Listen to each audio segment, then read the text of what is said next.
James Watt, by Andrew Carnegie. Chapter 7, Part 1. Second Patent. The number and activity of rivals attracted to the steam engine and its possible improvement, some of whom had begun infringements upon the Watt patents, alarmed Messrs. Watt and Boulton so much that they decided Watt should apply for another patent, covering his important improvements since the first. Accordingly, October 25, 1781, the patent, already referred to on page 91, was secured, for certain new methods of producing a continued rotative motion around an axis or centre, and thereby to give motion to the wheels of mills or other machines. This patent was necessary in consequence of the difficulties experienced in working the steam wheels or rotatory engines described in the first patent of 1769, and by Watt's having been so unfairly anticipated by Wasbrough in the crank motion. No less than 5 different methods for rotatory motion are described in the patent, the fifth commonly known as the sun and planet wheels, of which Watt writes to Boulton, January 3, 1782, "I have tried a model of one of my old plans of rotative engines, revived and executed by Mr. Murdoch, which merits being included in the specification as a fifth method, for which purpose I shall send a drawing and description next post. It has the singular property of going twice round for each stroke of the engine, and may be made to go oftener round, if required, without additional machinery." Then followed an explanation of the sketch which he sent, and 2 days later he wrote, "I send you the drawings of the fifth method, and thought to have sent you the description complete, but it was late last night before I finished so far, and to-day have a headache. Therefore only send you a rough draft of part." In all these Watt recommended that a fly wheel be used to regulate the motion, but in the specification for the patent of the following year, 1782, his double-acting engine produced a more regular motion and rendered a fly wheel unnecessary, so that, he says, "in most of our great manufactories these engines now supply the place of water, wind, and horse mills, and instead of carrying the work to the power, the prime agent is placed wherever it is most convenient to the manufacturer." This marks one of the most important stages in the development of the steam engine. It was at last the portable machine it remains to-day, and was placed wherever convenient, complete in itself, and with the rotative motion adaptable for all manner of work. The ingenious substitutes Watt had to invent to avoid the obviously perfect crank motion have of course all been discarded, and nothing of these remains except as proofs, where none are needed, that genius has powers in reserve for emergencies. Balked in one direction, it hews out another path for itself. While preparing the specification for this patent of 1781, Watt was busy upon another specification, quite as important, which appeared in the following year, 1782. It embraced the following new improvements, the winnowing of numberless ideas and experiments that he had conceived and tested for some years previous. 1. The use of steam on the expansive principle, together with various methods or contrivances, 6 in number, some of them comprising various modifications, for equalizing the expansive power. 2. The double-acting engine, in which steam is admitted to press the piston upward as well as downward, the piston being also aided in its ascent as well as in its descent by a vacuum produced by condensation on the other side. 3. The double engine, consisting of 2 engines, primary and secondary, of which the steam vessels and condensers communicate by pipes and valves, so that they can be worked either independently or in concert, and make their strokes either alternately or both together, as may be required. 4. The employment of a toothed rack and sector instead of chains for guiding the piston rod.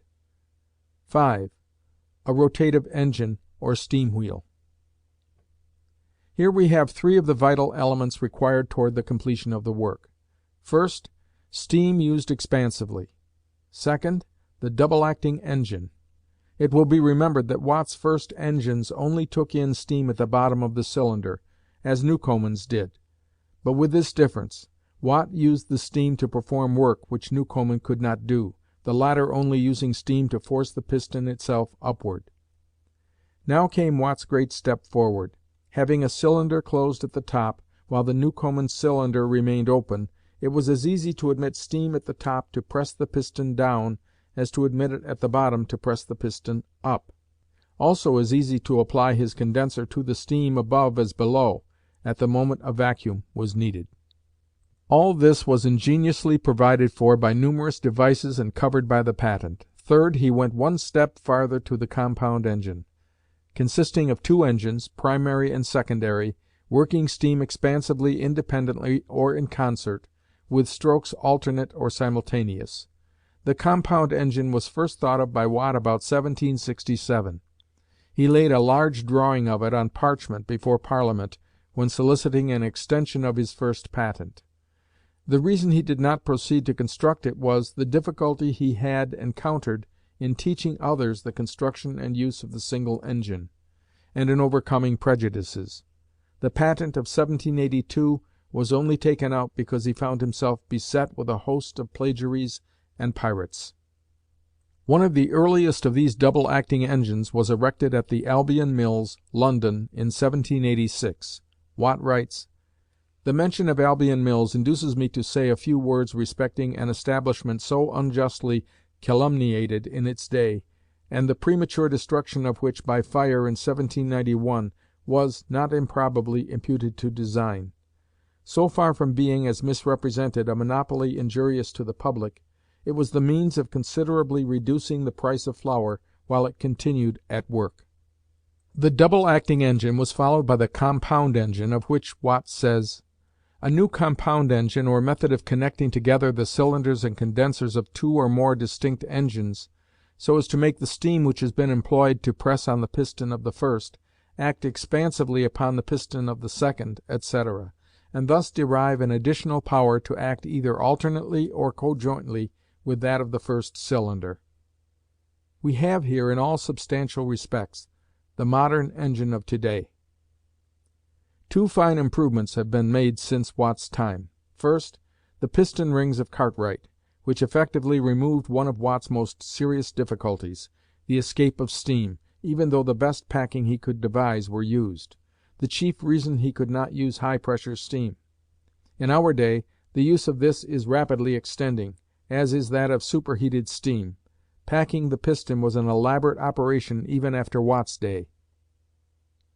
It was not because Watt did not know as well as any of our present experts the advantages of high pressures that he did not use them, but simply because the mechanical difficulties then attending their adoption. He was always in advance of mechanical practicalities rather than behind, and, as we have seen, had to retrace his steps in the case of expansion.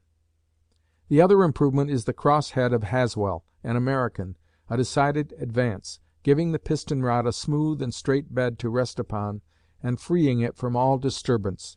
The drop valve is now displacing the slide valve as a better form of excluding or admitting steam. Watt, of course, knew nothing of the thermodynamic value of high temperature without high pressure, although fully conversant with the value of pressures. This had not been even imagined by either philosopher or engineer until discovered by Carnot as late as 1824. Even if he had known about it, the mechanical arts in his day were in no condition to permit its use. Even high pressures were impracticable to any great extent. It is only during the past few years that turbines and superheating, having long been practically discarded, show encouraging signs of revival. They give great promise of advancement, the hitherto insuperable difficulties of lubrication and packing having been overcome within the last 5 years. Superheating especially promises to yield substantial results as compared with the practice of ordinary engines, but the margin of saving in steam over the best quadruple expansion engine cannot be great. Lord Kelvin, however, expects it to be the final contribution of science to the highest possible economy in the steam engine. In the January 1905 number of Stevens Institute Indicator, Professor Denton has an instructive résumé of recent steam engine economics. He tells us that steam turbines are now being applied to piston engines to operate with the latter's exhaust, to effect the same saving as the sulphur dioxide cylinder, and adds that the turbine is a formidable competitor to the piston engine is mainly due to the fact that it more completely realizes the expansive principle enunciated in the infancy of steam history as the fundamental factor of economy by its sagacious founder, the immortal Watt. Watt's favourite employment in Soho works late in 1783 and early in 1784 was to teach his engine, now become docile as it was powerful, to work a tilt-hammer. In 1777 he had written Boulton that "Wilkinson wants an engine to raise a stamp of 15 cwt 30 or 40 times in a minute. I have set Webb to work to try it with the little engine and a stamp hammer of 60 pounds weight. Many of these battering rams will be wanted if they answer." The trial was successful. A new machine to work a 700-pound hammer for Wilkinson was made, and April 27, 1783, Watt writes that it makes from 15 to 50 and even 60 strokes per minute, and works a hammer raised 2 feet high, which has struck 300 blows per minute. The engine was to work 2 hammers, but was capable of working 4 of 7 cwt each.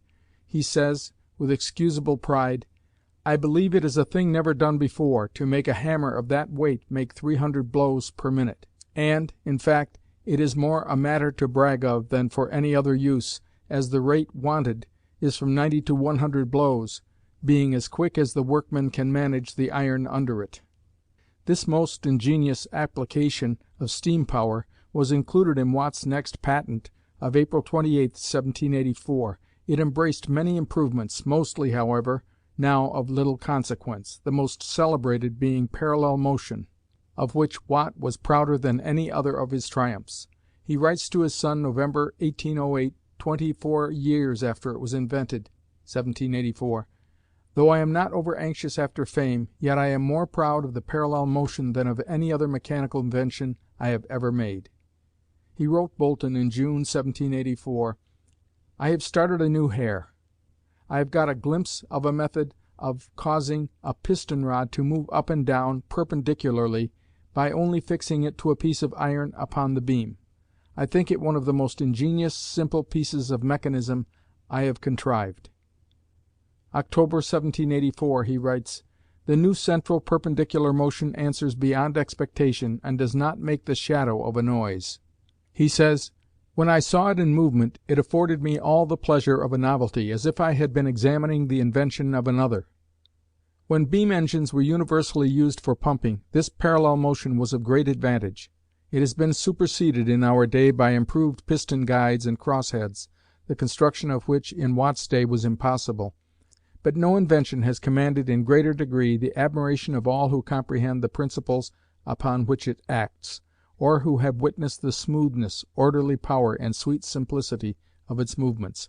Watt's pride in it, as his favourite invention in these respects, is fully justified. A detailed specification for a road steam carriage concludes the claims of this patent, but the idea of railroads, instead of common roads, coming later, left the construction of the locomotive to Stephenson. Footnote: Sinclair's development of the locomotive tends to deprive Stephenson of some part of his fame as inventor. Much importance is attached to Hedley's Puffing Billy, 1813, which is pronounced to have been a commercial success. Sinclair, however, credits Stephenson with doing most of all men to introduce the locomotive. As the final verdict may admit Hedley and cannot expel Stephenson from the temple of fame, we pass the sentence as written, leaving to future disputants to adjust rival claims. Watt's last patent bears date June 14, 1785, and was for certain newly improved methods of constructing furnaces or fireplaces for heating, boiling, or evaporating of water and other liquids, which are applicable to steam engines and other purposes, and also for heating, melting, and smelting of metals and their ores, whereby greater effects are produced from the fuel, and the smoke is in a great measure prevented or consumed. The principle, "an old one of my own," as Watt says, is in great part acted upon today. So numerous were the improvements made by Watt at various periods, which greatly increased the utility of his engine, it would be in vain to attempt a detailed recital of his endless contrivances. But we may mention as highly important the throttle valve, the governor, the steam gauge, and the indicator. Muirhead says, "The throttle valve is worked directly by the engineer to start or stop the engine, and also to regulate the supply of steam." Watt describes it as a circular plate of metal having a spindle fixed across its diameter. the plate being accurately fitted to an aperture in a metal ring of some thickness, through the edgeway of which the spindle is fitted steam tight, and the ring fixed between the two flanges of the joint of the steam pipe which is next to the cylinder. One end of the spindle, which has a square upon it, comes through the ring, and has a spanner fixed upon it, by which it can be turned in either direction. When the valve is parallel to the outsides of the ring, it shuts the opening nearly perfectly, but when its plane lies at an angle to the ring, it admits more or less steam according to the degree it has opened. Consequently, the piston is acted upon with more or less force. Papin preferred gunpowder as a safer source of power than steam, but that was before it had been automatically regulated by the governor.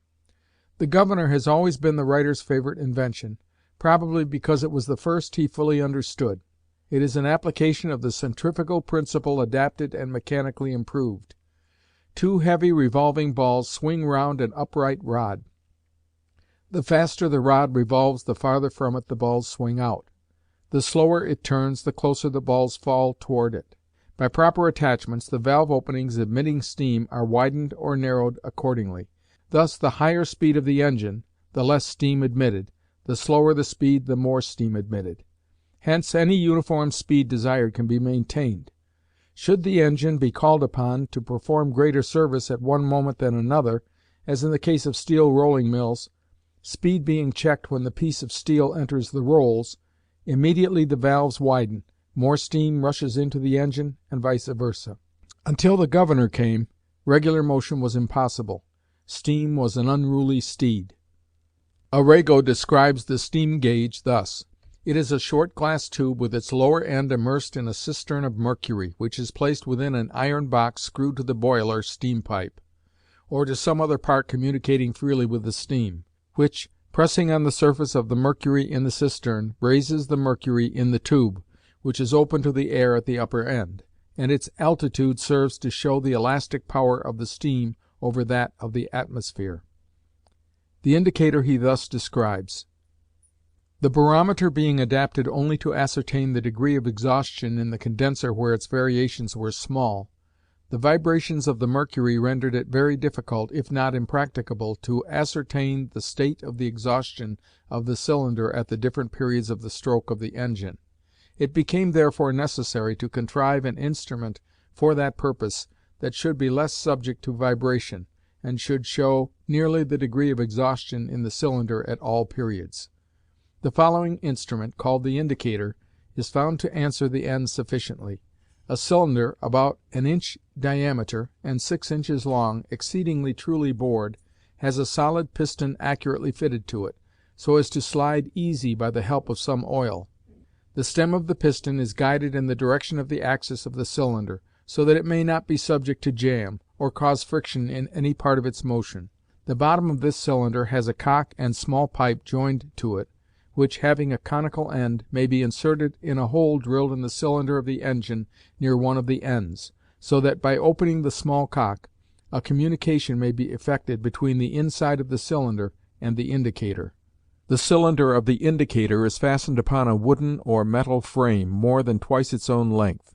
One end of a spiral steel spring, like that of a spring steelyard, is attached to the upper part of the frame, and the other end of the spring is attached to the upper end of the piston rod of the indicator.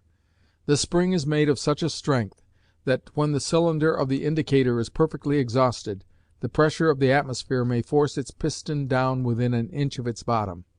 An index being fixed to the top of its piston rod, the point where it stands, when quite exhausted, is marked from an observation of a barometer communicating with the same exhausted vessel, and the scale divided accordingly. Improvements come in many ways, sometimes after much thought and after many experimental failures. Sometimes they flash upon clever inventors, but let us remember this is only after they have spent long years studying the problem. In the case of the steam engine, however, a quite important improvement came very curiously. Humphrey Potter was a lad employed to turn off and on the stopcocks of a Newcomen engine, a monotonous task, for at every stroke one had to be turned to let steam into the boiler, and another for injecting the cold water to condense it, and this had to be done at the right instant, or the engine could not move. How to relieve himself from the drudgery became the question. He wished time to play with the other boys whose merriment was often heard at no great distance, and this set him thinking. Humphrey saw that the beam in its movements might serve to open and shut these stopcocks, and he promptly began to attach cords to the cocks and then tied them at the proper points to the beam, so that ascending it pulled one cord and descending the other. Thus came to us perhaps not the first automatic device, but no doubt the first of its kind that was ever seen there. The steam engine henceforth was self-attending, providing itself for its own supply of steam and for its condensation with perfect regularity. It had become in this feature automatic. The cords of Potter gave place to vertical rods with small pegs which pressed upward or downward as desired. These have long since been replaced by other devices, but all are only simple modifications of a contrivance devised by the mere lad whose duty it was to turn the stopcocks. It would be interesting to know the kind of man this precocious boy inventor became, or whether he received suitable reward for his important improvement. We search in vain. No mention of him is to be found. Let us, however, do our best to repair the neglect, and record that, in the history of the steam engine, Humphrey Potter must ever be honorably associated with famous men as the only famous boy inventor. In the development of the steam engine we have one purely accidental discovery. In the early Newcomen engines, the head of the piston was covered by a sheet of water to fill the spaces between the circular contour of the movable piston and the internal surface of the cylinder, for there were no cylinder boring tools in those days, and surfaces of cylinders were most irregular. To the surprise of the engineer, the engine began one day working at greatly increased speed, when it was found that the piston head had been pierced by accident, and that the cold water had passed in small drops into the cylinder and had condensed the steam, thus rapidly making a more perfect vacuum. From this accidental discovery came the improved plan of injecting a shower of cold water through the cylinder, the strokes of the engine being thus greatly increased. The year 1783 was one of Watt's most fruitful years of the dozen which may be said to have teemed with his inventions. His celebrated discovery of the composition of water was published in this year. The attempts made to deprive him of the honour of making this discovery ended in complete failure. Sir Humphry Davy, Henry, Arago, Liebig, and many others of the highest authority acknowledged and established Watt's claims. The true greatness of the modest Watt was never more finely revealed than in his correspondence and papers published during the controversy. Watt wrote Dr. Black, April 21st, that he had handed his paper to Dr. Priestley to be read at the Royal Society. It contained the new idea of water, hitherto considered an element and now discovered to be a compound. Thus was announced one of the most wonderful discoveries found in the history of science. It was justly termed the beginning of a new era, the dawn of a new day in physical chemistry, indeed the real foundation for the new system of chemistry, and according to Dr. Young, a discovery perhaps of greater importance than any single fact which human ingenuity has ascertained either before or since. What Newton had done for light, Watt was held to have done for water. Muirfield well says, "It is interesting in a high degree to remark that for him who had so fully subdued to the use of man the gigantic power of steam, it was also reserved to unfold its compound, natural, and elemental principles, as if on this subject there were to be nothing which his researches did not touch, nothing which they touched that they did not adorn." Arago says, "In his memoir of the month of April, Priestley added an important circumstance to those resulting from the experiments of his predecessors. He proved that the weight of the water which is deposited upon the sides of the vessel, at the instant of the detonation of the oxygen and hydrogen, is precisely the same as the weights of the two gases." Watt, to whom Priestley communicated this important result, immediately perceived that proof was here afforded that water was not a simple body. Writing to his illustrious friend, he asks, "What are the products of your experiment? They are water, light, and heat. Are we not thence authorized to conclude that water is a compound of the two gases, oxygen and hydrogen, deprived of a portion of their latent or elementary heat, that oxygen is water deprived of its hydrogen, but still united to its latent heat and light? If light be only a modification of heat, or a simple circumstance of its manifestation, or a component part of hydrogen, oxygen gas will be water deprived of its hydrogen, but combined with latent heat." This passage, so clear, so precise and logical, is taken from a letter of Watt's dated April 26, 1783. The letter was communicated by Priestley to several of the scientific men in London, and was transmitted immediately afterward to Sir Joseph Banks, the President of the Royal Society, to be read at one of the meetings of that learned body. Watt had for many years entertained the opinion that air was a modification of water. He writes Bolton, December 10, 1782, "You may remember that I have often said that if water could be heated red hot, or something more, it would probably be converted into some kind of air, because steam would in that case have lost all its latent heat, and that it would have been turned solely into sensible heat, and probably a total change of the nature of the fluid would ensue." A month after he hears of Priestley's experiments, he writes Dr. Black, April 21, 1783, that he believes he has found out the cause of the conversion of water into air. A few days later he writes to Dr. Priestley, "In the deflagration of the inflammable and dephlogisticated airs, the airs unite with violence, become red hot, and on cooling totally disappear. The only fixed matter which remains is water, and water, light, and heat are all the products. Are we not then authorized to conclude that water is composed of dephlogisticated and inflammable air, or phlogiston, deprived of part of their latent heat, and that dephlogisticated or pure air is composed of water deprived of its phlogiston, and united to heat and light? And if light be only a modification of heat or a component part of phlogiston, then pure air consists of water deprived of its phlogiston and of latent heat." It appears from the letter to Dr. Black of April 21st that Mr. Watt had, on that day, written his letter to Dr. Priestley, to be read by him to the Royal Society. But on the 26th he informs Mr. Deluc that having observed some inaccuracies of style in that letter, he had removed them, and would send the Doctor a corrected copy in a day or two, which he accordingly did on the 28th. The corrected letter, the same that was afterward embodied verbatim in the letter to Mr. Deluc, printed in the Philosophical Transactions, being dated April 26th. In enclosing it, Mr. Watt adds, "As to myself, the more I consider what I have said, I am the more satisfied with it, as I find none of the facts repugnant." Thus was announced for the first time one of the most wonderful discoveries recorded in the history of science, startling in its novelty and yet so simple. Watt had divined the import of Priestley's experiment, for he had mastered all knowledge bearing upon the question, but even when this was communicated to Priestley, he could not accept it, and after making new experiments, he writes Watt, April 29, 1783, "Behold with surprise and indignation the figure of an apparatus that has utterly ruined your beautiful hypothesis," giving a rough sketch with his pen of the apparatus employed.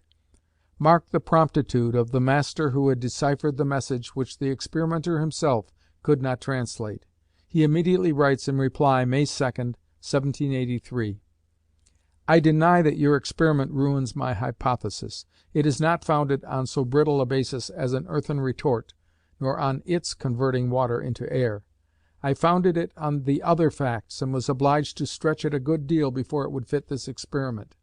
I maintain my hypothesis until it shall be shown that the water formed after the explosion of the pure and inflammable airs has some other origin."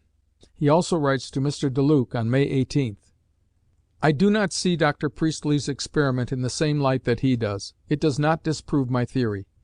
My assertion was simply that air, in other words, dephlogisticated air or oxygen, which was also commonly called vital air, pure air, or simple air, was water deprived of its phlogiston, and united to heat, which I grounded on the decomposition of air by inflammation with inflammable air, the residuum or product of which is only water and heat." Having by experiments of his own fully satisfied himself of the correctness of his theory, in November he prepared a full statement for the Royal Society, having asked the Society to withhold his first paper until he could prove it for himself by experiment. He never doubted its correctness, but some members of the Society advised that it had better be supported by facts. When the discovery was so daring that Priestley, who made the experiments, could not believe it, and had to be convinced by Watt of its correctness, there seems little room left for other claimants. nor for doubt as to whom is due the credit of the revelation. Watt encountered the difficulties of different weights and measures in his studies of foreign writers upon chemistry, a serious inconvenience which still remains with us. Chapter 7.